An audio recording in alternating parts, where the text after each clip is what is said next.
This is Gervonta Davis, fifth Pro Boxing Fans, joined by Sahni. We're here at the final press conference for Denzel Bentley, Brad Pauls on Saturday night. Dev, first of all, how are you? Haven't seen you for a bit.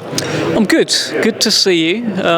Even though you haven't seen me, I've been seeing you. Don't worry about that. I've been watching your interviews. I've been watching all your loaded questions, all your person reacting to this. I just actually want to start by saying, because people are probably looking at this thinking that's a lovely jacket. It is. Thank you. This. It's actually built in. So you probably thought, look at that lovely folded pocket square. No, it's already built in. I can get all different sizes and stuff as well. So I do recommend. There's a shop on Amazon. If you are a pocket square user, come get involved. It's a good show, isn't it? Yeah, nice plug there. So Dev, big fight in the middleweight division. Frank said the whole time the winner's getting a world title shot. I don't think you need any more motivation than that. What more do you want? You get a world title shot, you become European champion, there's a British title there, there's a WBA title there, there's a WBO title there, and there is the championship of each other. And I wonder also with Denzel Bentley, if he beats Brad Pauls, in his head, does that kind of exercise the demons of Nathan Heaney? If he beats the man who stopped Nathan Heaney, does that kind of get rid of, oh, but Nathan Heaney beat me? I don't know. It's a question that I should ask him. You should ask him as well. But yeah, listen, winner has a lot, and the middleweight division has come back to life now, hasn't it? It sort of went a bit dead when Golovkin left, and people were vying for position, and no one was really exciting us. But people are starting to excite us now. I'm loving the look of Janibek, by the way. Yeah, he's the unified champion. He's brilliant. The winner of this probably fights Janibek, and then you've got Lara, who somehow is still there at his big age, still performing, still beating guys like Danny Garcia. And then you've got Carlos Adames, who has, hey, I'm going to be honest, he's got a problem. February 22nd, big problem, because he's got a big punching Hamza Shiraz, who could just go right through him. Brilliant division, and the winner of this, very much in the mix. And I guess like with Janibek, him and, well, mainly his people have said for a long time that no one wants to fight him, he can't get big fights, but I guess Frank's building sort of the middleweight scene here in the UK, and the winner of this fight surely is a big fight for Janibek, whether that's at Wembley Arena or maybe see him over these shores. I'm sure the winner of this, Denzel Bentley in particular, he knows that he can do better than Janibek. He's already had one crack at him, and he had limited notice for that fight. Away from home, of course, went out to Vegas, everything new, a lot of new stuff, and still acquitted himself very well in that fight. Very, very well, actually. Better than anyone has actually acquitted themselves against Janibek. Denzel Bentley has. So, with this new Denzel Bentley, with the guy who just knocks people out for fun, this rebuilded confidence that he's got, he feels well equipped now to move on and topple Janibek. Let's see if he can do it. He's got Brad Pauls first, but is Janibek avoided? I don't know.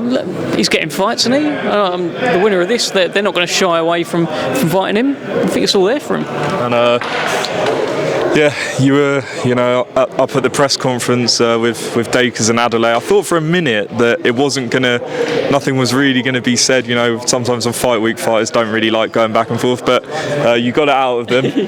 But yeah, on paper, a brilliant heavyweight fight. What's your thoughts on it?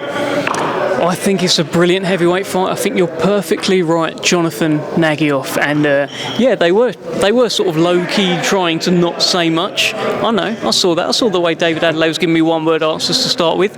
Not today, Big D, not today. So sprinkled a little bit more, found a couple of quotes here and there, and it turned into something. It's a great fight, and it's a fight that you could be surprised that David Adeleye would take as his first fight back after defeat, to take on a hungry, unbeaten champion who wants all the same things that Adeleye wants.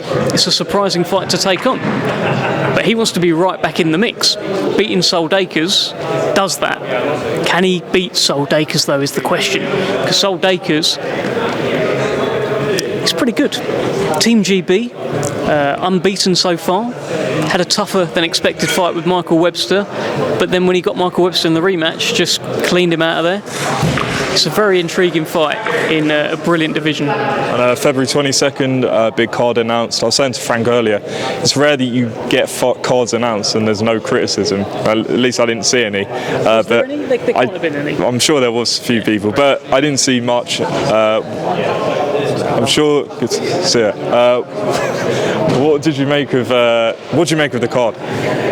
I mean, what do you expect me to say, Jonathan? What do you expect? Give me some description. What do I make of like the greatest card ever? Yeah, it's all right. No, it looks really good, doesn't it? It's like Beterbiev Bivol just at the top of it.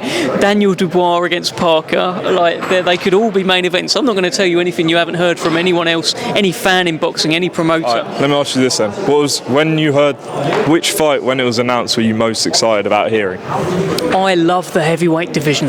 I love it, and I love the form and momentum of Daniel Dubois. I also love the form and momentum of Joseph Parker. I am so intrigued by that collision at heavyweight with the IBF World Heavyweight Championship on the line. So intrigued. So that one's got me, as has Caballero against Zhang, because Big Bang Zhang, we know what he's all about, right? Caballero could be the dark horse in this whole division.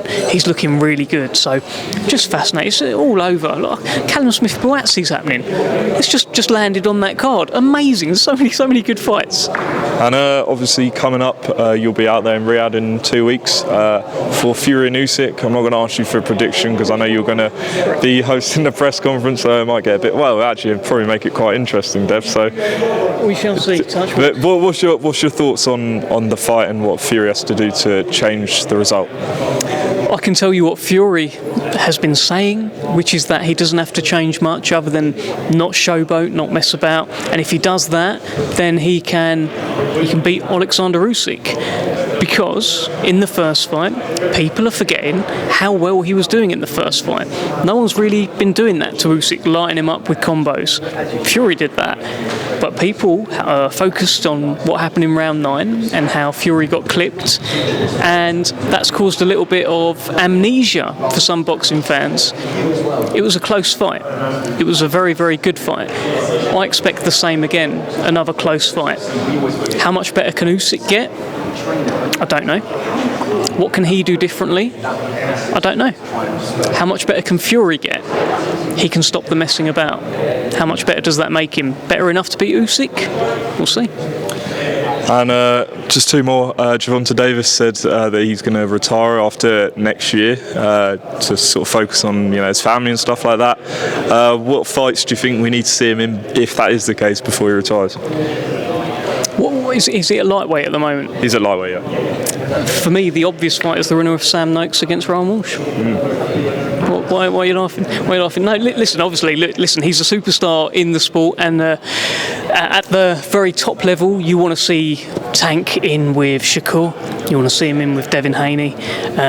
Maybe a Ryan Garcia rematch at a weight where Ryan Garcia isn't sort of dead when he goes to the ring. I'd love to. For me, they're the obvious ones, and of course Sam Noakes. Lastly, Dev. Ryan Walsh. Yeah. See you on Saturday. Lastly, Dev, have you been keeping up with the back and forth between Carl Froch and Gareth A Davies? Here he comes. Dev Sahni reacts to beef between Carl Froch and Gareth A Davies and Jake Paul, manager. No, have I been keeping up little bits here and there? It's all very entertaining, isn't it? Oh, come on, Dev. Don't give me the PC. Carl Froch is amusing on his channel, driving plenty of numbers and saying what he thinks. Gareth A Davies also largely says what he thinks as well. It's a meeting of minds, and I hope that someone is close by to film any kind of confrontation between them, because Carl Froch was pretty adamant last time, don't be pointing in my face. He's just said something like that. Gareth A Davies might just try and kick him in the face as a joke, which may go horribly wrong. We'll see what happens. Dev, appreciate your time. I'll see TNT Sports on Saturday for this card, Bentley against Pauls, and I'll speak to you soon. Appreciate it. See you later. Good to see you, mate.